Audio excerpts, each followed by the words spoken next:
작별 인사. 구드룬 맵스는 독일의 대표적인 작가이며 남편과 고양이들과 함께 이탈리아에서 살고 있습니다. 작별 인사는 작가가 직접 경험한 이야기를 바탕으로 쓴 책입니다. 일요일의 아이, 나는 너랑 함께 있어서 좋을 때가 더 많아 등의 작품이 있습니다. 초등학교 3학년부터 읽기 좋습니다. 언니의 죽음을 바라보는 동생의 이야기를 통해 죽음에 관해 생각합니다.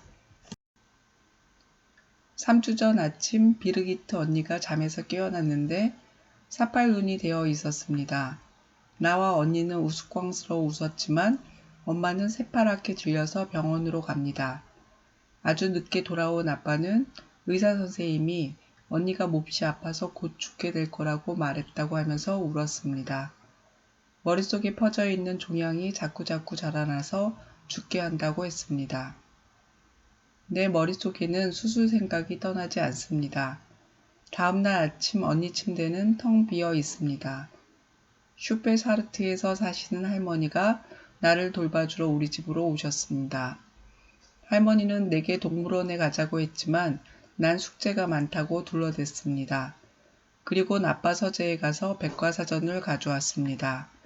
암을 찾았는데 무슨 뜻인지 이해할 수가 없습니다. 백과사전을 언니 베개 밑에 숨겨두었습니다. 언니가 수술을 받습니다. 할머니는 내가 학교 가기 전에도 갔다 와서도 전화기 옆에만 앉아 있습니다. 담임선생님은 내가 아픈 게 아닌데도 나를 특별히 배려해야 한다고 했습니다. 숙제를 하지 않아도 됩니다.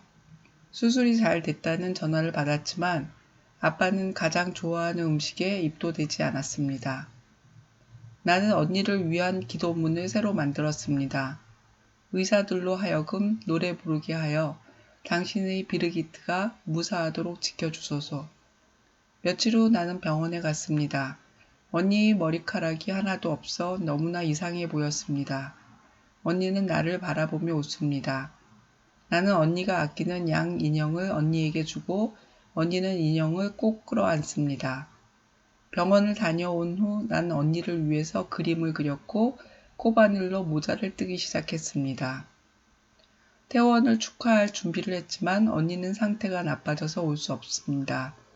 언니는 인공적인 방법으로 음식물을 먹어야 한다고 했습니다. 다시 병원에 간 아빠는 이제 언니가 숨도 제대로 쉬지 못한다고 했습니다. 암이 호흡 중추에까지 퍼졌기 때문이라고 했습니다. 다음날 아침 할머니는 내게 울면서 비르기트가 죽었다고 말합니다. 언니가 양 인형과 함께 있다고 생각하니 한결 마음이 놓였습니다. 언니의 몸은 관 속에 있고 영혼은 하늘나라에 있다면 어느 쪽이 진짜 언니일지 궁금합니다. 갑자기 나는 언니를 2번 다시 만날 수 없고 작별 인사도 나눌 수 없다는 생각이 들자 목이 메어 울음을 터뜨렸습니다. 엄마는 언니가 죽은 게 틀림없지만 우리가 기억하는 한 우리 모두의 마음속에 살아있는 거라고 했습니다. 아빠는 아이들이 장례식에 참석해서 슬퍼하는 광경을 보고 싶지 않다고 했습니다. 엄마가 나 대신 관 위에 꽃다발을 얹어놓고 작별 인사를 해주겠다고 했습니다. 언니 관이랑 같이 땅속에 묻힐 것입니다. 나는 언니한테 주려고 짜던 모자를 가져와 끝까지 다 뜰 생각입니다. 의미를 찾는 질문, 죽음. 어른들도 생각하기 힘든 주제를 아이들과 나누기는 더욱 어렵습니다. 죽음이 그렇습니다. 작별 인사는 어느 날 갑자기 찾아온 언니의 죽음을 이야기합니다. 일어난 사실을 먼저 말하고 그 사실에 대한 느낌과 생각, 그리고 궁금한 질문을 하나씩 써내려 갑니다. 솔직하고 세세하게 말합니다. 아이의 눈으로 바라본 죽음을 생각합니다. 아빠는 언니가 숨도 제대로 쉬지 못하며 이제부터는 모든 게 빠르게 진행될 거라고 말했습니다. 무엇이 빠르게 진행된다는 것일까요? 나는 오랫동안 숨을 쉬지 않으면 어떻게 될지 실험했습니다.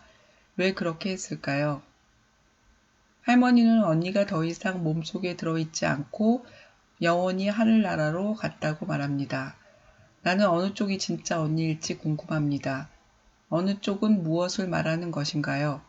그리고 이것은 언니가 둘이라는 뜻일까요? 나는 언니가 죽었다는 말을 듣고 그대로 믿을 수 없었습니다. 그러다가 갑자기 목이 메어 울음을 터뜨린 이유는 무엇인가요? 아빠는 어린이들이 너무 슬픈 일에 참석하지 않는 게 좋다고 했지만 나는 그 결정이 옳지 않다고 생각합니다. 왜 옳지 않다고 생각할까요? 이제 모자가 필요 없는데 나는 모자를 끝까지 다 뜰 생각입니다. 왜 다 뜨려고 할까요?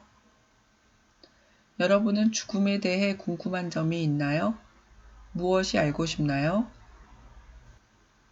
의미를 찾는 질문. 마음.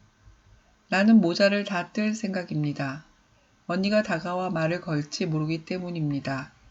엄마는 우리가 기억하는 한 우리 마음속에 언니는 살아있다고 말합니다. 떠나간 사람을 우리가 기억한다면 우리 마음속에 그 사람은 살아있는 것일까요? 죽으면 영혼이 하늘나라로 간다는 것을 믿는다면 그것은 몸과 영혼이 따로 존재하는 것을 말합니다. 그렇다면 살아있을 때에도 영혼과 몸이 따로 있는 것인지 궁금합니다.